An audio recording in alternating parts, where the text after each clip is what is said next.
All right. Hey, everybody. Welcome back to Misfit Corner Comics Presents, or Misfit Corner Draws. Forgot the name of my own channel sometimes. But, how's it going, everybody? Gonna do a little drawing tonight. All right, let's see here. I don't think I have anything specific I had planned on drawing. I am, for anybody that's been following along so far, I am working on a Crom project.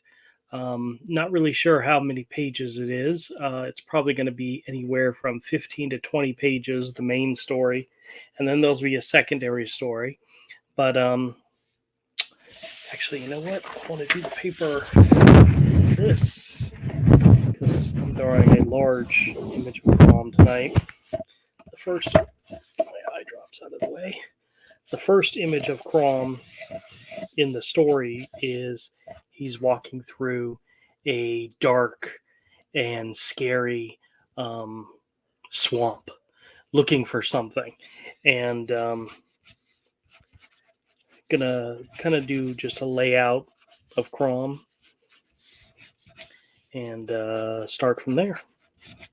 I've already done some research on some images of some swamps, and I found a couple of really cool images that I think I'll use elements from and incorporate into my drawing of the swamp. I wanted to be real scary and really dark and moody. And I'm planning on probably using a lot of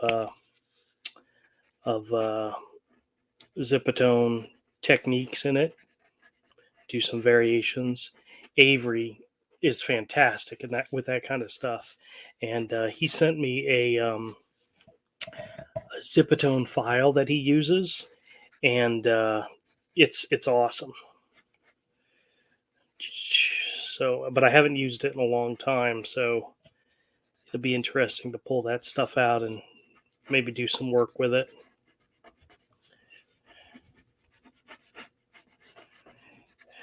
I the other day I was drawing a picture of Crom, and he kind of had a Tony the Tiger type of smile on his face, and Avery was like, "You should never draw him with a smile. He should always be grimacing." And I think he's absolutely right about that. There might be a smile in there in the future somewhere, but speaking of Avery, let me bring him on in. What's up, What's up? man? How you doing? Can't hear nothing. You can't hear What's going anything. on? You can't hear me at all? Hold on a second. Can you hear me now? Uh-oh. Well, I'm coming through the live stream. Let me see if you're coming through the live stream. Okay, I hear it. Okay. Okay, I hear you. Can you hear me? Yeah, I can hear you. Okay. Okay, very good. Boomers! How you doing, man? I'm fine. Yeah? Oh, really tired today. But that's not unusual. That's every day. Tends to be every day for me. I'm drawing a tiger too. You are? Yeah, but it's not a tiger person. It's not a tiger person. It's like a tiger. Yeah, it's more like Cringor or Battle Cat. It's more like Battle Cat. Oh, yeah? What for? A piece for that guy who does who's Comicsgate, but he does fantasy novels. Oh, okay. Cool. You did some work for him Yeah. a while ago, right? Yeah. Well, he wanted me to do a piece like weeks ago when I was doing that thing for Todd, and I ended up behind on that for Todd, so I couldn't get to his piece. And then all this stuff with my mom, and I was just Yeah. so I'm getting to it now finally, like several months late for the dude. Okay. Well, as long as you're still there for him, you know. Yeah. It's not like you ghosted him or anything. You probably were in contact the entire time, right? Yeah, I've told him. I need to tell him that I'm working on it now, though. Finally. Oh, okay. I printed out my pencils and started inking it today. Very nice. Yeah, we got to do a video one day where we talk about our process, you know, because I think your process is kind of cool. A lot of people, I think, could relate to it, you know. Oh, a lot of people use it, Well, yeah. which is weird. Is I like when I started doing it, I thought I was doing something unique, and I found out no, tons of people were already doing it. It's weird. Like a whole industry started doing a similar thing. A lot of inkers, that's how they ink pencilers these days. They never get the originals like they used to. Yep, yep. They get a blue line scan. Yeah, Todd and I did. We were looking at some original art a couple of years ago in New York, and a lot of the well-known inkers that if I shouted out their names, you know exactly who they were. Um, they had original pieces of art that were credited to the inkers and not to the penciler, and it's because none of it had the pencils on it. It was all Yeah, the inking stuff. And you'd be surprised at how many mainstream comics were done that way, you know? it's a lot. Yeah. If people are still traditional of doing pencil and inker, because a lot of people that work pure digitally, they can do their own inks easily. Yeah. Um, but a lot of that stuff these days, it's you scan it and email it straight to your inker, and they print it out and ink it. Yep. There's a lot of artists that do that. Yeah, And I'm betting because of COVID and so forth, everybody being at home for a long time, that if you were doing work, you were probably doing it that way in a lot of cases. yeah. Even this is way before COVID, though. People started Oh, doing I know. I saw way. the whole trip to New York was well before COVID. So, Yeah, it's just easier. And for doing layouts, I much prefer doing my layouts digitally. Or sometimes I do a thumbnail, traditionally very small, because it's easy to get big compositions drawn out small, yeah. and then I'll scan it and then blow it up and then work back into it, tighten it up, and then print it and ink it again. It works out really well. It makes things way easier. Yep. Yep. You know, I've never done the digital layouts ever. Uh huh. I've always done traditional sketching layouts. Digital's great because you can draw in layers, Right, right. so it makes stacking objects easier. Drawing costumes. Oh, I love drawing costumes that way digitally because I can plan out a figure, then start a separate layer, and then I'll draw the costume all in white with the Right. stroke turned on for black. And so I make these brush strokes. One brush stroke. There's a fold. There's the glove. There's a cape.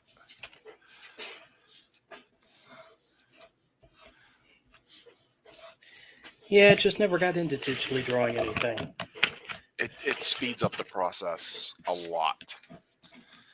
Well, I'm a pretty quick artist as it is, but the one time I did something digitally, and I did it start to finish digitally, and I had actually originally drawn the image, you know, conventional style, pen and ink, and the digital version looked exactly like the pen and ink. It just took me twice as long to do it. It was like, oh, what a waste of time. But then Once again, you get the hang of drawing digitally, it's radically faster. yeah, I was using the what was the name of that application that the Manga Pro or something? Oh yeah. It's Clip Studio Paint now, but yeah. Really? That's so Yeah. funny. Yeah, when people say they use Clip Studio, it's that manga program. They just renamed it. And it's Really? gotten even better. Like as far as digital inking goes, it's far superior than Photoshop. Oh yeah. Yeah, Photoshop is good if you want to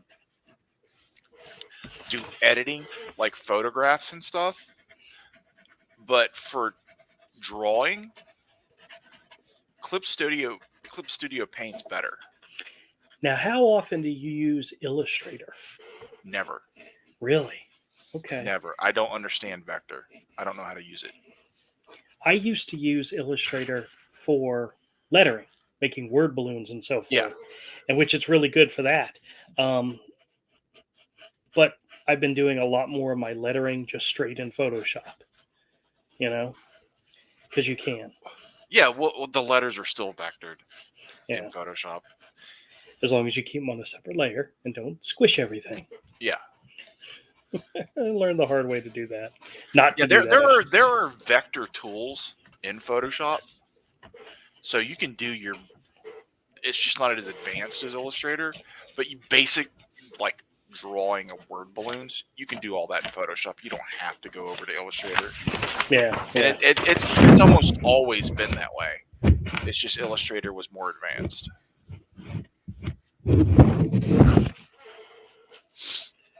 Oh. I just wish you could flat out buy the programs. Well, yeah, and not have to pay $600 a year. I try not to think about it because I think the price just went up too. Yeah, it's. I think I'm paying $52.99. It's become a scam. And it's supposed to go up. It's. I think paying when it was like buy the whole suite for $2,000 and then pay for updates when you want them.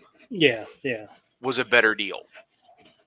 They haven't done that in many, many years. Yeah, but that was a better deal for creative. If you bought everything for $2,000 and then bought updates when you needed it. Yeah. I used to, on my old computer, used to have a burned copy of Photoshop and so forth that I got for free. I used to have to do that too. My entire first book was done in that application.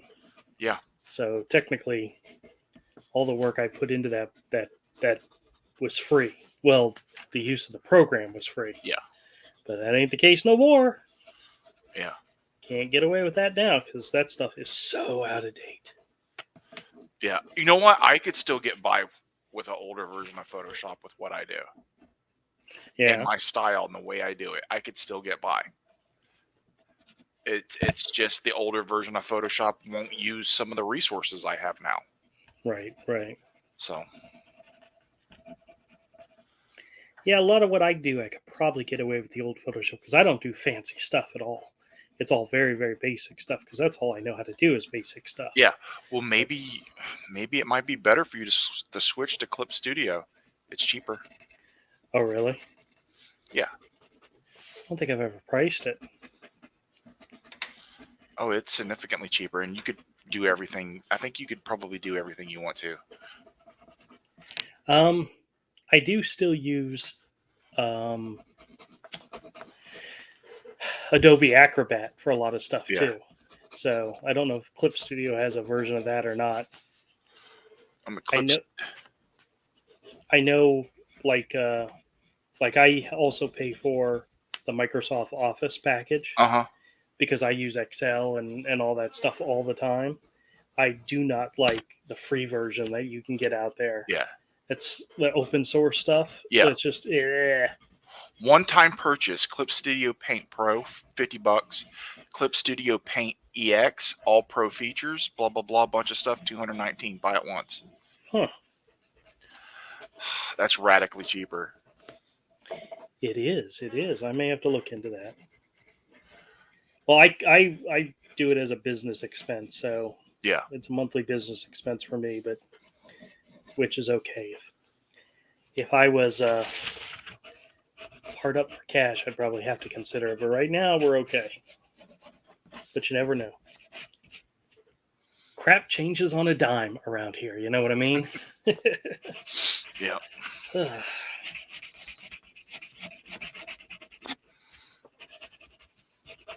Oh, so how you doing? How you feeling? I'm fine. Yeah. We got the weather change. Oh, jeez. Hold on a second. All right, I'll be right back. Okay. Hello?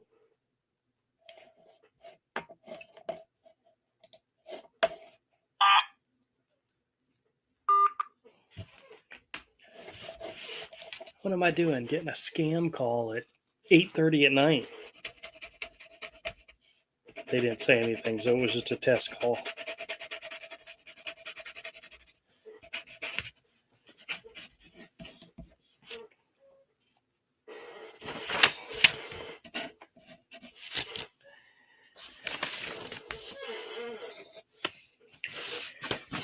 All right, I had been this. This isn't a bad layout of him. I would actually have to shrink it down a lot because to fit on the original 14 by 17 paper, he'd have to be a lot smaller than this because, as you can see, this is two 11 by 17 pieces of paper. Actually, it's not hugely too big, but it's definitely bigger than I'd want the original art to be. Um, so I had to shrink it down a little bit, and I have to add all the background elements and so forth. But originally, I was going to have him carrying a torch, a flame. Um, I'm not sure if he's still going to be doing that because in part of the story, he gets into a fight with a monster, and I think he loses the flame. And I don't know necessarily if it was worth having it in his hand in the first place, but it adds effects for lighting, which I'm not very good at to begin with. So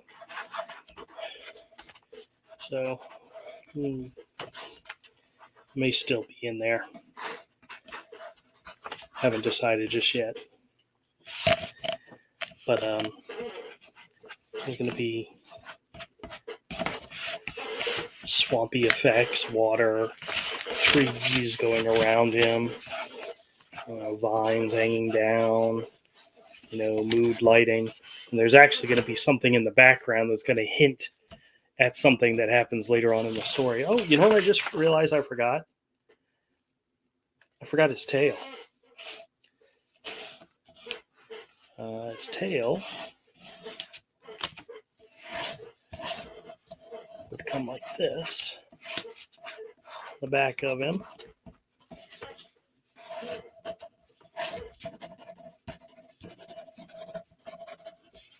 Always got to be a little fancy with his tail. But this isn't a bad starting layout for what I'm trying to do here. Now what I'll do is I'll kind of redraw it a little bit smaller and kind of work into the image that I'm going for.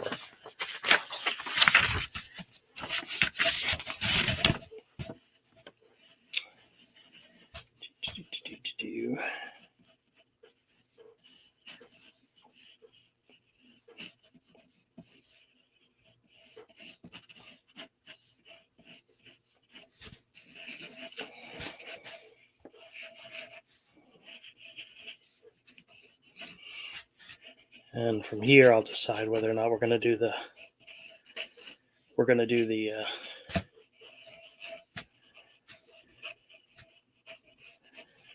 torch or not.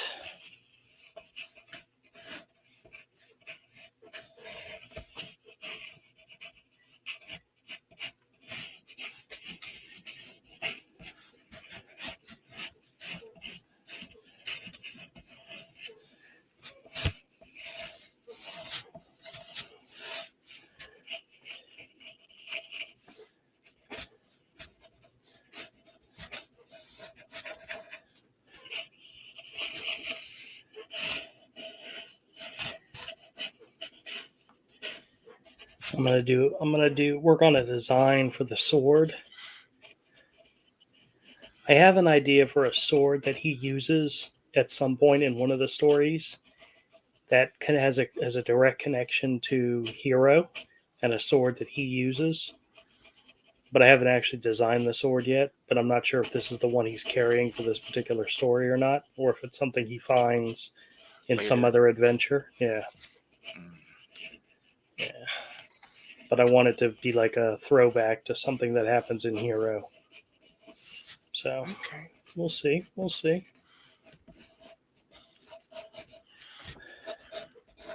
Heck, I might try Clip Studio Paint because since they've updated it and changed it since those days. Yeah. It's Do you know anybody who currently uses it? Everybody. Really? Yeah, like everybody you see drawing or digitally for Marvel and DC and every other company and tons of manga people. Yes, it's everybody. They Wasn't it always Photoshop for the longest time? for a long time it was, but Clip Studio is the one that has the more natural inking and painting. Oh, really? Yeah. As for yeah. Besides, what was that Painter? Corel Painter. I wonder if that program's still around.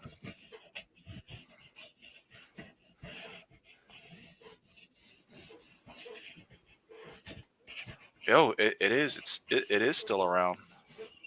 Oh, it's only like 429 for Oh, yeah? for the full version. Yeah, and you own it. That's Uh, actually pretty cool. yeah, and it lays down some pretty cool stuff. Like it's brush strokes. I'm let's see how things go this year. I may buy both those and give them a whirl. Okay, well, let me know what you think, because I know you know Photoshop really well, much better than I do. But I know a lot of basic stuff. So if you use it and you like it and it works for you, then it'll Yeah. probably work for me. Just on. I mean, I don't see myself going full digital, but making like coloring my comic book art with more painterly looking brush strokes and tones for some stuff might be cool. Yeah. And Painter definitely and Clip Studio also can do it too, where some of the brush strokes look more natural than Photoshop brushes do. Yeah. And some people use both. They go back and forth between the programs depending on what they're doing. Okay.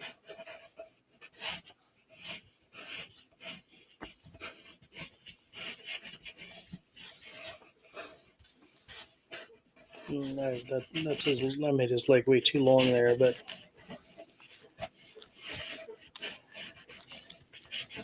I could do a Rob Liefeld and put something in front of his feet so it hides his feet. Yeah, hide his feet. Way I don't have to draw him at all.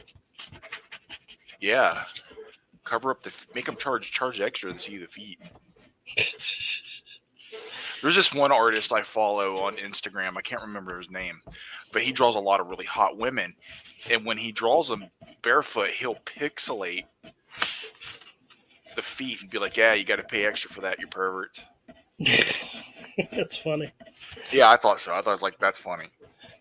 But then when you swipe right, there's the drawing without the pixelation. He does it as a joke because he's gotten a lot of comments, a lot of weird comments from dudes talking about like the girl's feet in the drawing. It's like, dude, it's a drawing. Calm down.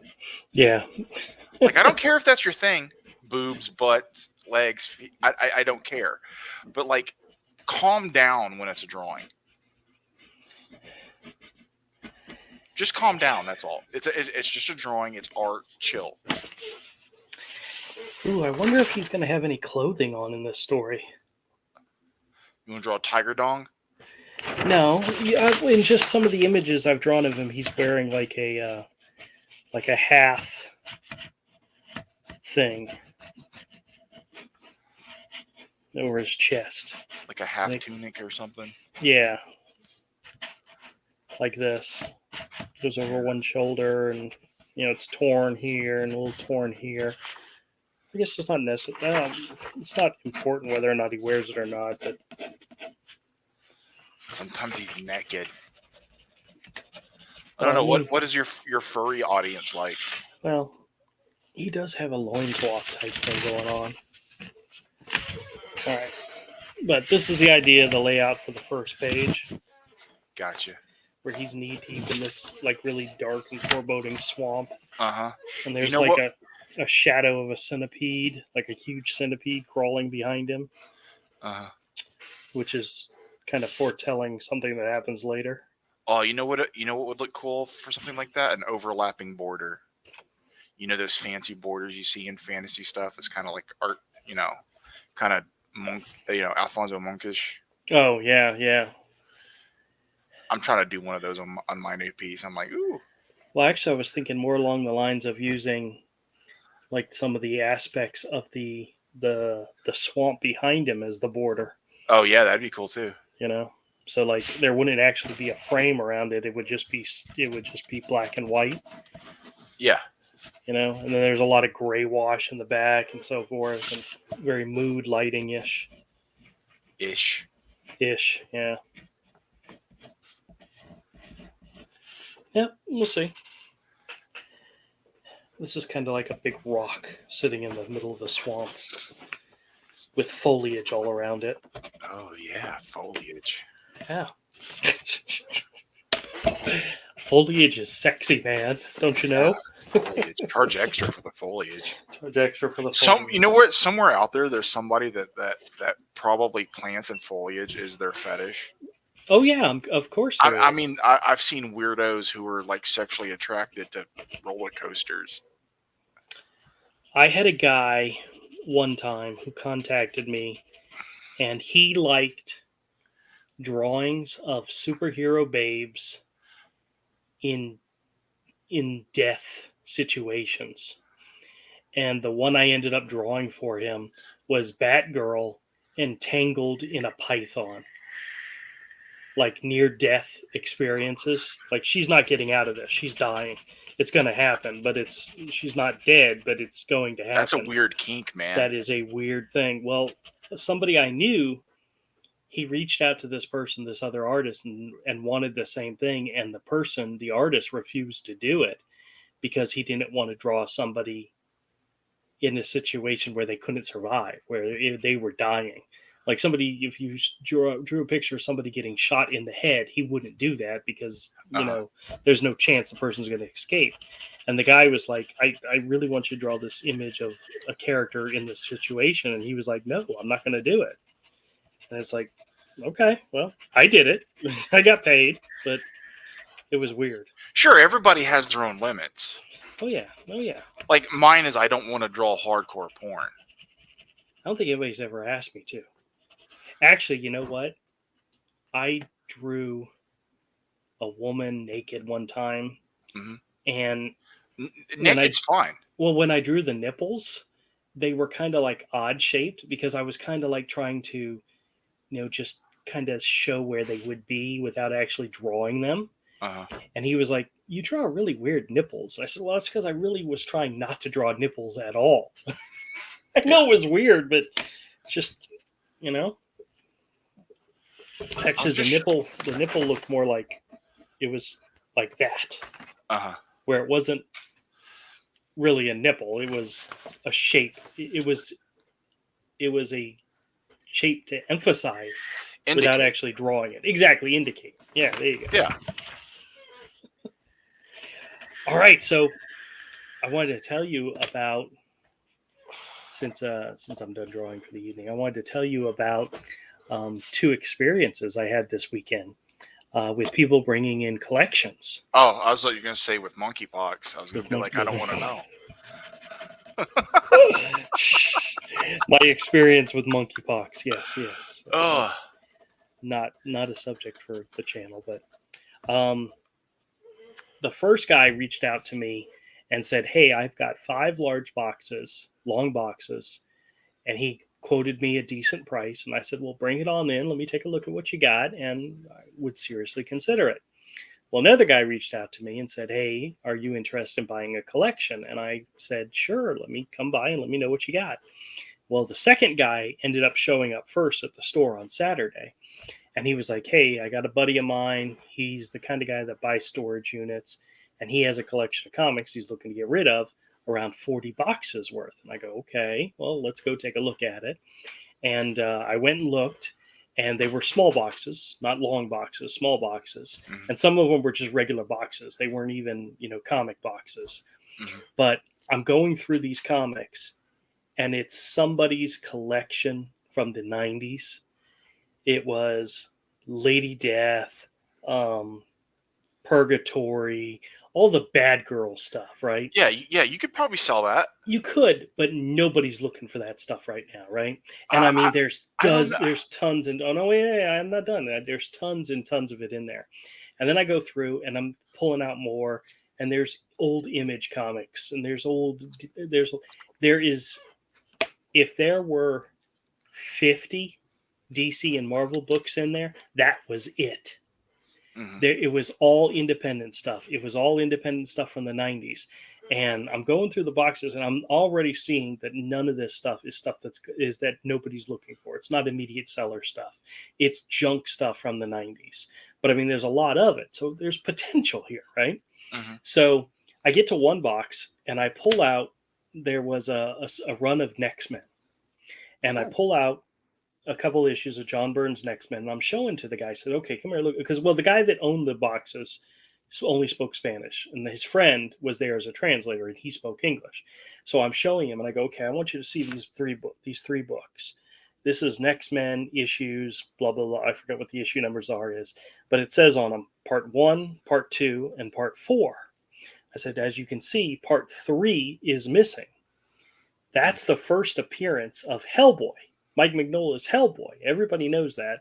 Mhm. Knows of that character, but they don't know that a lot of people don't realize he first appeared in Next Men, Mhm. and it's like a $200-300 book."